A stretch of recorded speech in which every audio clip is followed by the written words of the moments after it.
প্রত্যেক ভূমিকম্পের সাথে সময় একটু একটু করে সংক্ষিপ্ত হয়। রিসার্চ সায়েন্সের কিভাবে, পৃথিবীর ভিতরে একটা জায়গা আছে যেটা উত্তপ্ত লাভা, এখানে লাভা আছে, কারণ পৃথিবীর ভিতরটা কিন্তু গরম। উপরেরটা আমরা যদিও দেখি এরকম শিলা পাহাড় ইত্যাদি, পৃথিবীর ভিতরে কিন্তু আছে লাভা, যেটা সবাই মোটামুটি জানেন।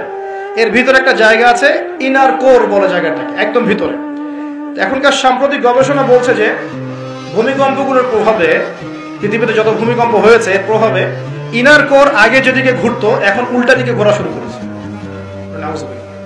মনে রাখবেন, কিয়ামতের অন্যতম আলামত কিন্তু সূর্য পশ্চিম দিক থেকে উঠছে, আর সময় সংক্ষিপ্ত হয়ে আসবে। নবীজি বলেছেন যে একটা বছর চলে যাবে একটা মাসের মতো, একটা মাস চলে যাবে একটা সপ্তাহের মতো, একটা সপ্তাহ যাবে একটা দিনের মতো, একটা দিন যাবে কেমন, নবী এটাও বলেছেন। নবীজি বলছেন একটা দিন যাবে একটা ঘন্টার মতো। মানে ঘন্টা মানে কি, যে ম্যাচের কাঠি জ্বালাতে যতক্ষণ সময় লাগে এতটুকু সময়ের মধ্যে মিনিট চলে যাবে।